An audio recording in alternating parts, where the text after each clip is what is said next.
According to a new study, dopamine disruption impairs mentalizing abilities. And I love this picture here of a neuron exchanging dopamine. It's just a little bit too perfect. But what they're talking about by mentalizing abilities aren't like magician's tricks or anything like that.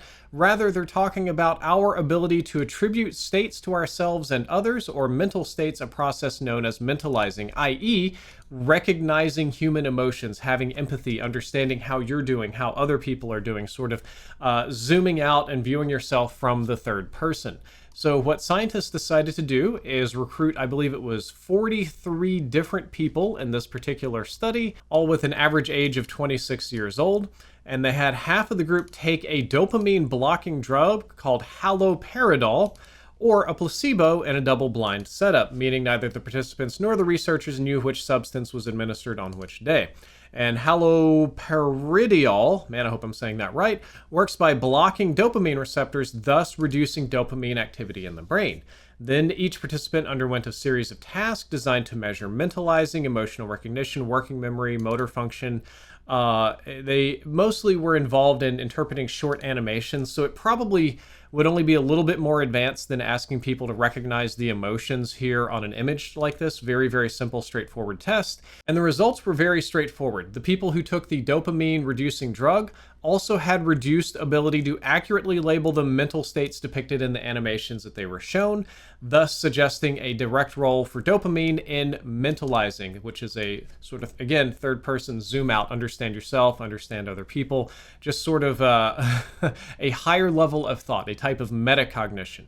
And when your dopamine is disrupted, apparently we're not actually that good at that, which is very important because there's a whole ton of dopamine blocking medications that people take for various mental disorders. There's various mental disorders for which dopamine is being studied. And I think anything that we can learn about this and how it affects our brain is very important. Does jet lag get you down? Well, this aircraft cabin lighting design could help combat jet lag by aligning body clocks to the destination's time zone.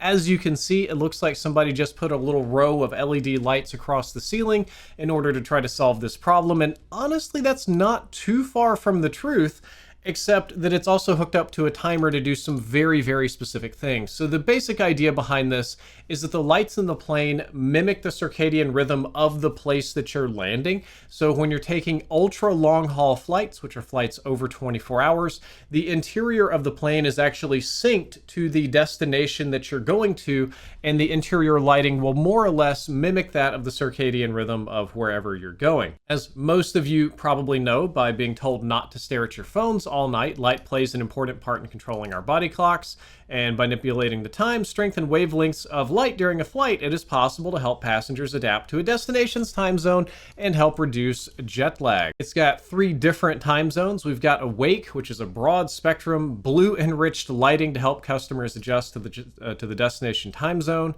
Sunset, which is an immersive transition from daytime back into dark that helps them relax and sleep. And then sunrise, which is a dynamic lighting effective transition from day to night that replicates an Australian sunrise rolling from the back of the cabin to the front, which is very, very neat. And they talk about this topic of melanopic illuminance, or the spectrum of light that you're exposed to and how it affects your melatonin production, which helps regulate your sleep and a variety of other body functions. And I genuinely think this is a good idea. I don't have any cool like videos or anything to show you for it. It's just a very simple, straightforward use of an old technology. I'm sure that this is proprietary and hooked up to a computer and it's fancy, but I feel like I could just get some Govee lights and run them across like the interior of the plane and hook it up to a controller, set my own custom pattern, and do a very similar thing, which means that this is a low-cost solution and it should help cause less jet lag in the future. Here's another horror story from our boring dystopia of smart devices that exist only to upcharge customers. A $1,700 smart bassinet, which is like a rocking basket for babies, had its best features removed from free and placed behind a premium subscription for $20 a month.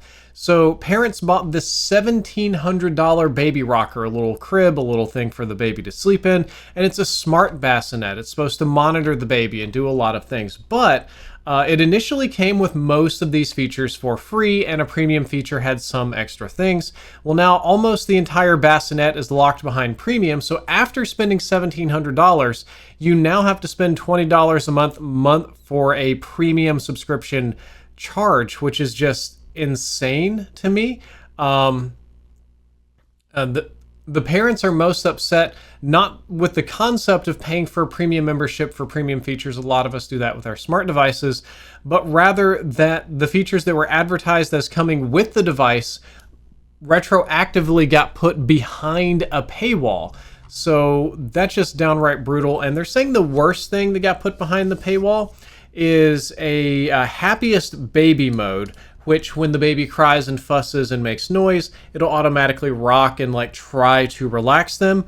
Well, now that's a paid feature. You can see they took car ride mode, level lock, sleepy time, responsiveness, weaning mode, a lot of this kind of stuff just right off of free and put it under premium. And if that's not insult to injury, imagine paying $1,700 for this. That's like a whole gaming PC. Even a certified pre-owned is $1,200. And after you've spent that much money, that's still not enough for the company itself. They want more, and they know they'll get it because customers like this are saying they shelled out a lot of money for the device itself. And it would be a shame to miss out on some of the benefits that I bought it for just because it's behind a little bitty paywall. Now, paying extra for smart devices is basically against my religion. I don't do that unless there's like a really interesting feature set or use case or a low buy-in point or something. I do actually do it for my Fitbit. I don't think I do it for anything else in the house. I even think I've, we'll say, unlocked some devices in the house so I don't have to pay for their premium benefits. But this is just, yeah, this is kind of sad. I couldn't imagine spending almost $2,000 on something for my baby only to have the smart device tell me I need a subscription. That thing would be in the garbage or returned. Netflix is ending its cheapest ad-free subscription service level for North America. Previously, for $12 a month, you had the basic plan, which would give you 1080p Netflix with some downloads and no advertisements. But starting very, very soon, the lowest cost ad-free plan is going to be $15.49, or we'll just call it $16 a month after tax.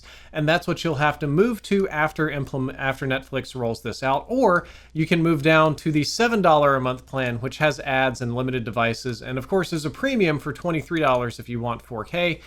And I hate this. The prices are going up. The service is getting worse. I can't share with friends and family now. But that doesn't matter because Netflix is still growing. You'll see articles like this, oh, you know, Netflix password sharing crackdown backfires with slow subscriber growth in Q2. But then you look down for what their subscriber growth is. It's still growing by about 5 million users per quarter, which is insane. It's just a little bit slower than the previous quarter's 9.3 million. So that was kind of going gangbusters there. But I ran into this personally as well. So my dad uses my Netflix to watch, I think it's Dexter and a couple of other shows. I try not to creep on his stuff, so I don't know for certain. And I was legit getting ready to cancel Netflix because it's getting more expensive than what I would pay for, more money than I get out of it, right? And then, well, now my dad can't access his, so I have to set up a new account, but it bills through mine for $8 a month. I added a +1 to my account so my dad can stream Dexter. But then if I cancel my account, my dad loses his and he doesn't know how to like reset one up on his own. So I feel like they're trapping people. And I feel like there's a lot of people like me that have boomer or maybe not super tech savvy parents, and you're maintaining Netflix and streaming services just so they don't have a meltdown if they suddenly disappear. Man, I'm really in the mood to cancel almost every single streaming service I have except for maybe Dropout and Shudder.